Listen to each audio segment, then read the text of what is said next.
Hi, everybody. It's such a pleasure to be here. I want to thank Niall and Heath, who aren't in the room today, and of course Dion, for the incredible vision and labor involved in bringing us all here together. And also, of course, Brian and Lashaya and Ingrid for your beautiful papers and really, really, more importantly, your important work. Last night over dinner, I don't know how many of you went to dinner last night, but I was reflecting on what a gift it is to be among colleagues whom you not only respect and whose work you read or are excited to read, but whom you like. I mean, like, really like, really like. The sense of a supportive, generous, and loving community is real here, and I'm humbled to be a part of it. I'm encouraged by the fact that no matter what, we continue to create and sustain family. So maybe it is fitting that I begin my talk, We Live in Possibility, narrating place, possibility, and joy with a few stories from my own family. Mary Bethune, my maternal grandmother, was born in 1898 in Tuscaloosa, Alabama. She was the mother to 11 children, 10 girls and 1 boy, all born between 1919 and 1944. In 1918, she married Eddie Wallace and moved with him to Clarksburg, West Virginia, where Eddie worked in the coal mines and through a combination of charisma and hubris became one of the most popular preachers in that small town. Eddie was illiterate, so my grandmother wrote out his sermons every Saturday night, word for word and pause for pause. He studiously memorized the sermons along with the gestures she proposed, when to forcefully tap an index finger on the Bible, when to pace the pulpit, when to stand still with hands on hips and furrowed brow.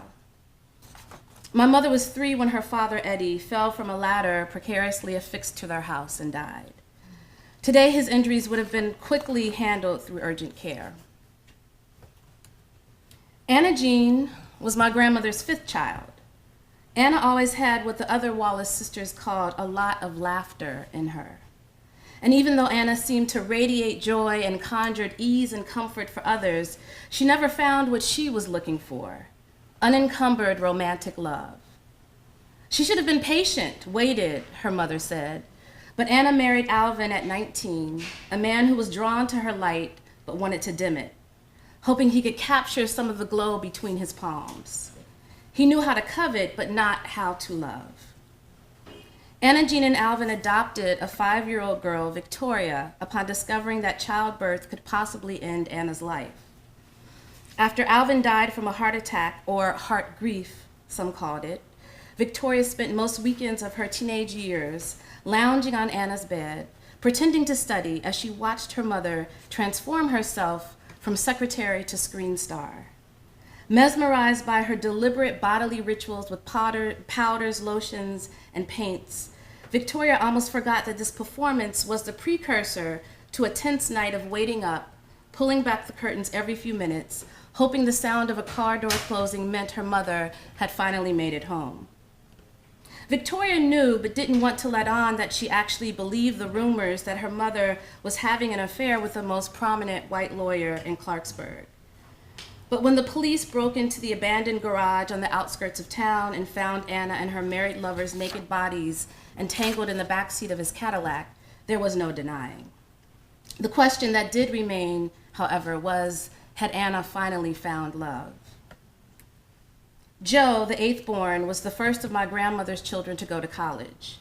Before she was officially accepted or even applied, she gave a speech at her father's former church, pleading with the congregation to help her pay her expenses. She read from a fabricated acceptance letter she typed at the school library and wept until she had enough money to cover travel and books. She saved the money until the next year when she was truthfully on her way to Bluefield State. When she ran out of tuition money in her sophomore year, she took the Greyhound to New York City to find work. The agency that hired her shuffled young and old Black women like cattle from overcrowded, rundown hotel rooms to work as maids, cooks, and nannies in middle-class white homes across the city. Because Joe had a light complexion and spoke well, she was told, the young white man put in charge of these over 80 Black women asked her to be his right-hand woman, to help him surveil the other women's comings and goings and note who was tardy or seemed inebriated on the job.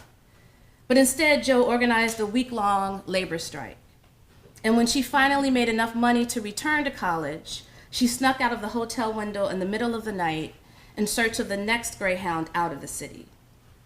She still keeps in touch with the two women who helped lower her out of the window to the ground, and a few of the others who mimed clapping and cheering her on in the background, attempting to simultaneously celebrate her and not alert the night manager.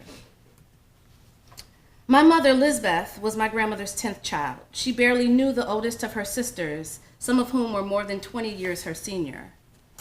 When her sisters came back home to Clarksburg from DC, Cincinnati, and Dayton with the men they were dating and hoping to marry, my mother ran for the broom to sweep the hallway steps that, no matter how much she tried, always seemed dusty. It was the same dust, almost taunting in its stubbornness, that marked the boundaries of what could have been a front yard. My mother planted marigold seeds in this dust, hoping it would act like fertile soil and sprout some beauty to impress her sister's suitors. But the dust-covered seeds blew in the wind, only to come back and settle on their porch. These are only a few of the real-life events that comprise my grandmother and her daughter's difficult and twisted, tender and hopeful, mundane and fantastical lived experiences.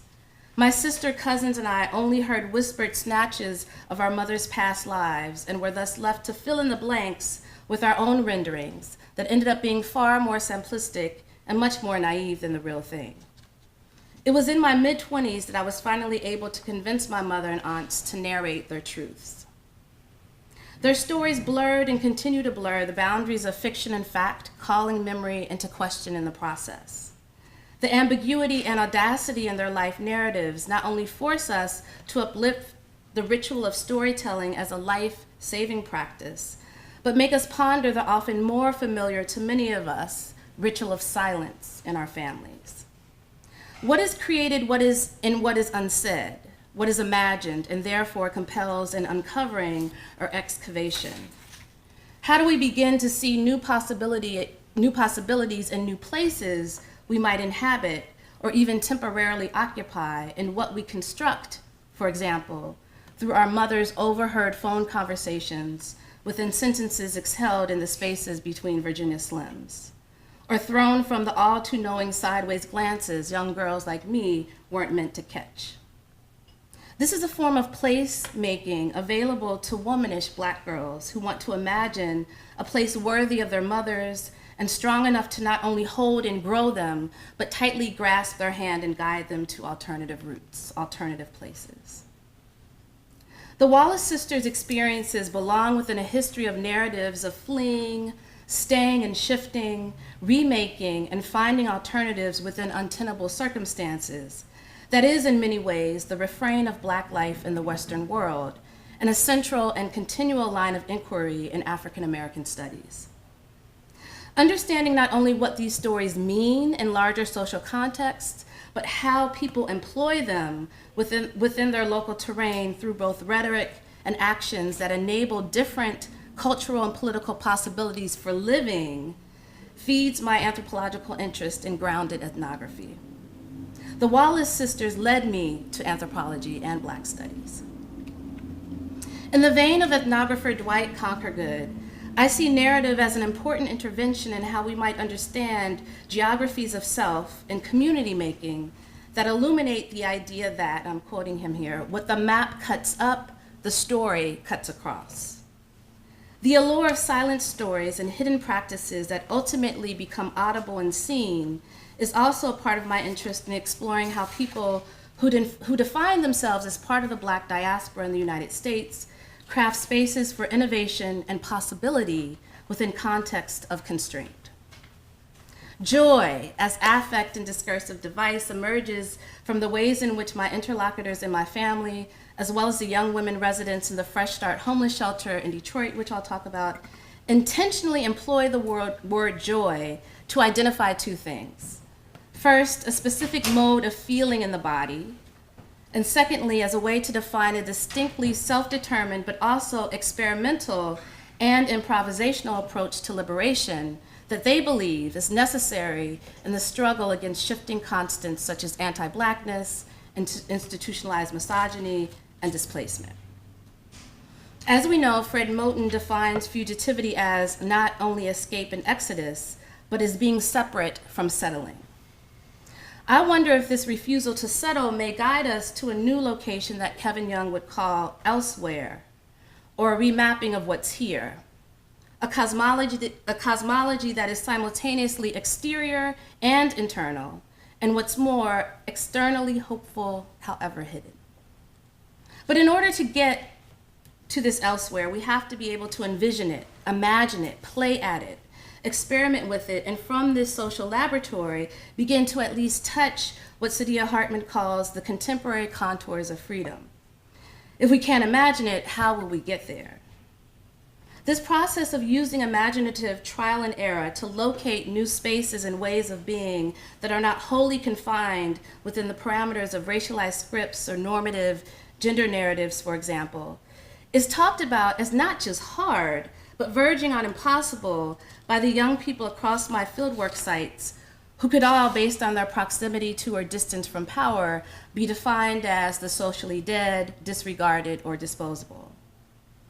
And yet they also assert that it is within the labor of stretching the loophole between hope and resignation, or improvising in the space between the no longer and the not yet, where they might finally locate the elusive and perpetually dubious quality of fugitive joy, which may be just as if not more elusive and perpetually dubious than what Hartman calls fugitive justice.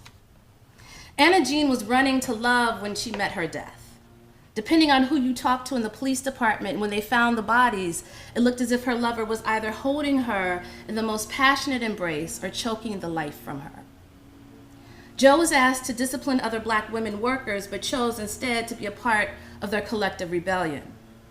When it was time to escape, it was these same women who grasped her fingers as she hung from the hotel window until her toes touched the ground. My mother knew marigolds wouldn't grow in dirt, but took pleasure in dust, but took pleasure in the aesthetic, embodied practice of holding the seeds in her hands, bending to meet the earth, and for even a second watching the potential flower disappear in the dust. It felt good, she tells me, to try to create something, no matter how futile the action, as a step toward possibility. We lived in possibility, she says.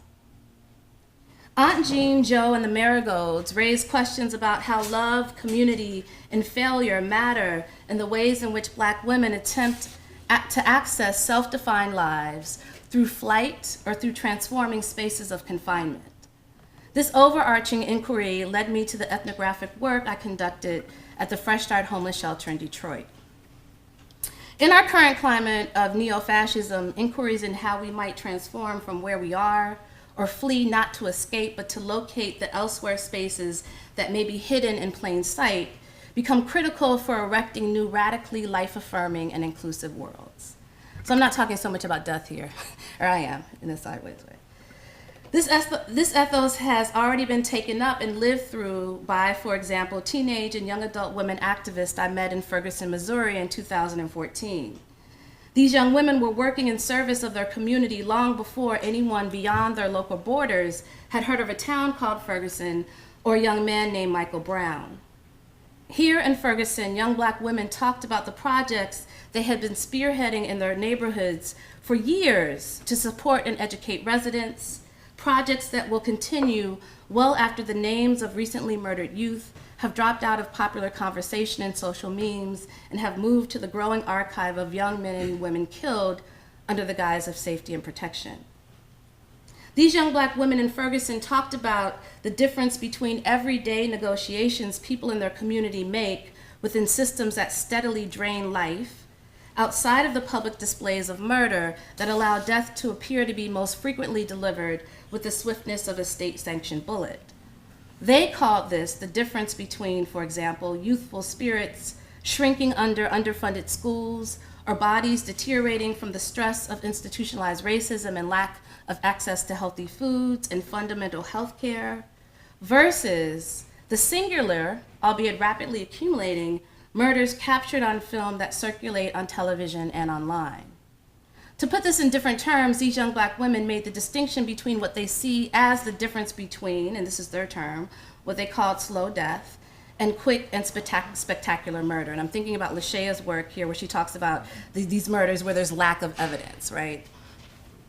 Although this slow death is insidious and thus does not afford easy routes for escape, these young women were determined to clear a path for the most vulnerable members of their community. They were also determined to narrate a different vision of Ferguson as a place like home that is complicated and contradictory, but ultimately built on the promise of care, love, and protection. I would like to link the narrative and placemaking practices of the Wallace Sisters and the young women in Ferguson with the young women who inhabit my first book, Shapeshifters, Black Girls and the Choreography of Citizenship. From 1998 to 2008, I conducted ethnographic fieldwork at the Fresh Start Homeless Shelter for Young Women in Southwest Detroit. Fresh Start is a part of a larger nonprofit, community-based social service organization that also offers counseling, tutoring, and career development services to neighborhood families, as well as a street outreach program to sex workers. The ostensible goal of the shelter is to provide support, training, and guidance to 15 to 22-year-old young women who are homeless and labeled high risk, so that they may transition out of homelessness and into what the organization calls independent living situations. The Fresh Start Shelter is a productive site for charting how racialized self-improvement mandates gain credence from the historical construction of Black femininity in the United States and are sustained through contemporary attempts to fix low-income young Black women as part of a perpetual underclass. Well over 92% of the young women who sought shelter and other services at Fresh Start were African American, the majority self-defining as Black. Young women came to Fresh Start for a variety of overlapping circumstances that threatened their ability to find safety and protection in the broadest sense of the words. This is just an image of the shelter, and directly across the shelter, the house is directly across the street from the shelter. When I met Janice, who became my family friend and primary interlocutor in 2000, she was 14 years old. She is now approaching 30. Janice's sister, Crystal, and all 5 of her female cousins were residents of the Fresh Start Shelter at one point in time. Low-income young folks of color are often cast through narratives that exclude their families, unless their families are implicated as somehow blameworthy for circumstances defined as dysfunctional. This erasure can make it seem as if Black youth fall from the sky untethered or live in some mysterious vacuum of treacherous liminality. And yet it is evident from Janice and the other residents of Fresh Start that the women in their families were essential to how they conceptualized the workings of capitalism and the impact of urban neoliberalism on poor Black women's ability to craft self-defined lives in Detroit. It was also through these elders that they learned valuable lessons about love and their own lives, the possibilities in their own lives beyond labor and productivity. Bessie Brown is Janice's grandmother. Forgive my makeshift family little tree here, but Bessie Brown is Janice's grandmother. Bessie traveled to Detroit with her mother at the age of 19 from Florence, Alabama. This was the mid-1960s, and Bessie was following the journey made a few years prior by her older twin brothers, Simon and Samuel. The twins were a popular musical duo, and as teenagers, they traveled throughout the South performing their version of Delta blues before landing in Detroit. Because they were men and artists, the twins anticipated being mobile and self-directing their lives in this new city. And for the most part, they did. In Detroit, they divided their days between the predictable routine of work in the Ford River Rouge plant and the sweet release and leisurely excitement in the nightclubs in the Black Bottom. They experienced the city as work and play and were able to blur the distinction between the two. A few short months after Bessie and her mother came to Detroit, Simon and Samuel were already making money touring across the country and did not extend the time or resources to help care for their newly arrived sister and mother. This was the late Great Migration, and the clerical and administrative jobs Bessie thought she might find when she left Florence for Detroit no longer existed. Thus, her life in Detroit started to mimic what life looked and felt like in Alabama. But instead of cleaning clothes and houses for working class whites, She was now doing the same for working class blacks. Within 5 years, even this work died out, and the only wages available to her were through waitressing gigs in clubs and part-time janitorial duties in schools, nursing homes, and less frequently in the automobile plants. Bessie's daughters, one of whom is Janice's mother, Gwen, would fare no better. They also took on 2 or 3 part-time cleaning positions or as workers in the precarious service industry. By the time Janice and her cousins were in their early teens, they were well accustomed to the women in their family maintaining overcrowded homes through back-breaking work that barely covered transportation to and from their jobs and food for the youngest children in the home. In the late 1990s, the twins, Simon and Samuel, were rediscovered by an underground international blues network, which enabled them to record 3 albums. In Pursue Your Dreams, the title song off of the second album, Samuel sings, "Forgive Me." If you got a dream, please go out and pursue your dream. Yeah, if you got a dream, please go out and pursue your dream. 'Cause if you don't, you gonna be a messed up child. Samuel's tone warns that given all of the factors that collude to disrupt lives and thwart plans, especially when you are Black and poor, not pursuing your dreams despite these realities is ultimately what can mess you up. Simon, Samuel, Bessie, and even their mother Mary migrated from Alabama with this belief.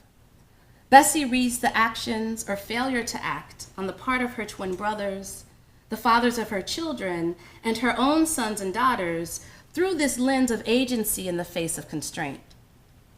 She is not blind to the limits of individual motivation and bets on the fact that promises made in the pursuit of a dream are likely to be broken. But Bessie also believes that the ability to construct a vision for your life and to act even in some small way to move toward that goal affirms your humanity and your will to dream and imagine and create and love in the face of continual dehumanization. Bessie names the ability to live in this way, and I'm quoting her, an artistic way of life. We could also call this the right to search for and ultimately experience elsewhere. Janice and the 3rd generation of young women in the Brown family living in Detroit wanted to make lives for themselves that were based on more than what they saw as survival. In the various Brown homes, the examples set by Bessie and their mothers provided a counter-narrative that allowed the younger women to understand struggle and the physical and emotional strength it demands. They admired the older women's fortitude, but did not condone the multiple reasons why they required so much of it. Bessie's grandchildren often used the term struggly in talking about Bessie's and their mother's lives. Struggly with an L-Y was doing difficult and unpleasant things with no promise of reward. Struggly requires strength to get by, but does not offer strategies to get out. Struggly leaves no room for creativity, experimentation, possibility, joy, or self-making. Men may struggle, but it is women who are struggly. Migration, mobility, and fugitivity for Bessie's granddaughters, which included Janice and her teenage cousins, meant moving through Detroit, crisscrossing the city on a weekly or sometimes daily basis to find the home among the network of homes comprised of their grandmothers, mothers, and aunties, rented houses, and sometimes the homes of their friends where they were most welcome and could find a bit of space and comfort. The great majority of the Fresh Start residents, in fact, upon intake, cited displacement due to overcrowding in the homes where they were staying either permanently or temporarily as the reason for coming to the shelter. When the walls of Bessie's flat were stretched to capacity by Bessie's sons, out-of-town cousins who needed to stay a while, teenage boys, and toddler grand and great-grandchildren, the girls moved on to an aunt's house. And when that home became too crowded, they moved on to the next aunt's house. Another body moved in, usually adult and male, and the first body pushed out and made to figure things out in another place was that of the teenage girls. Whether the girls were explicitly asked to leave or read the signs and left on their own, their decision to come to the Fresh Start homeless shelter caused rifts in their family, especially between the girls and their mothers, who believed it was shameful for the girls to allow themselves to be labeled homeless when they had access to so many homes. But Janice and her cousins refused a definition of home that named displaces of perpetual precariousness where they could be expunged at any moment a home place, and instead named this instability the displacement that it was. They understood that they did not have to be sleeping on sidewalks or covered in newspaper and storefront entranceways to be properly homeless. They also knew that home should be more than basic shelter from the elements and wanted this more than space, not just for themselves, but for their mothers and grandmother as well. In the same way that the girls named the elder women's work lives as struggling, they named their home lives as inadequate spaces for nurturing the type of artistic way of life Bessie craved but could only imagine materializing for men like her twin brothers. Marginalized within the economic market and isolated and segregated and devalued communities marked by decades of poverty in Detroit, the city almost seemed to not only sanction but manufacture what Catherine McKittrick calls Black placelessness and constraint for the women and girls in the Brown family. Janice and her counterparts, however, call out this displacement and demand the right to home. Bessie's migration from the South was the precursor to the girls' migration through the city.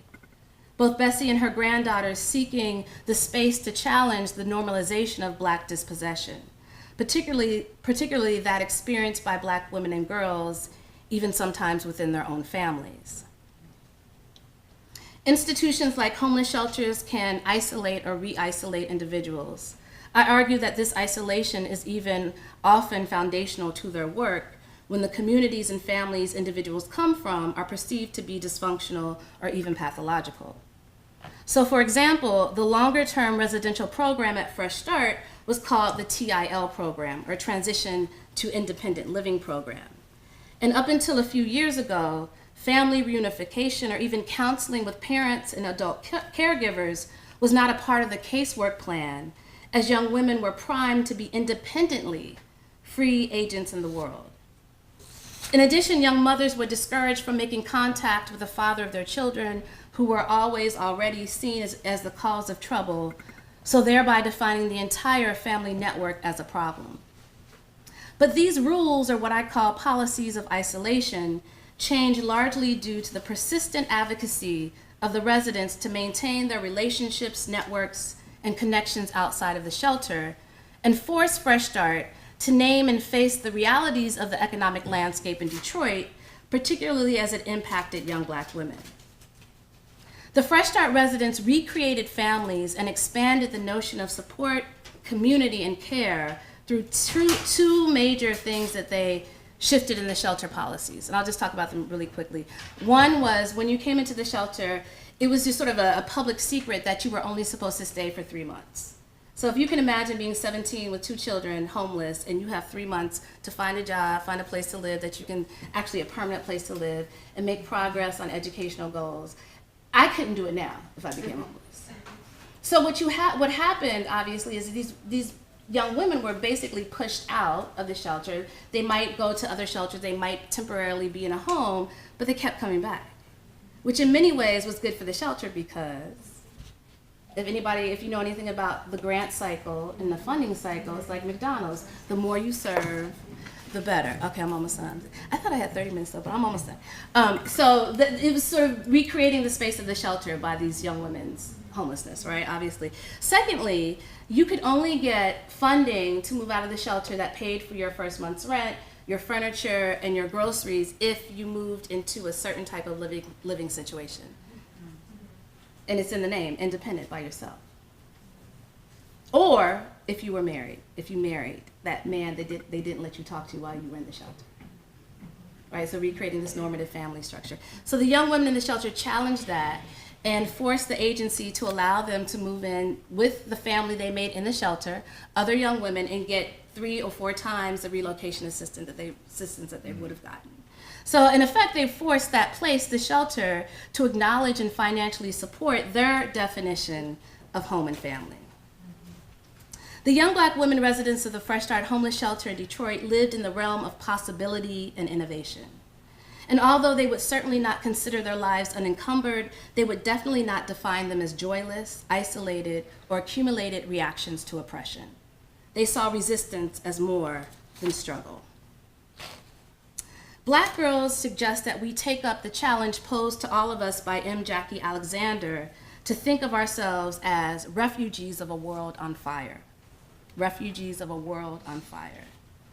In this is an acknowledgement of the dynamics of social processes and the potential held in our capacity to embrace rather than fight against our inevitable and perpetual displacement. May we in fact allow ourselves to be more inclined, like the young women at Fresh Start, to use our displacement as a starting point for regeneration and the creation of new life worlds and spaces that affirm our collective humanity. As refugees of a world on fire committed not to isolation but creation, we get closer to Kathy Cohen's transformational politics, which is a politics that does not search for opportunities to integrate into dominant institutions or normative social relationships, but instead pursues a political agenda that seeks to change values, definitions, and laws that make these institutions and relationships oppressive. Thank you.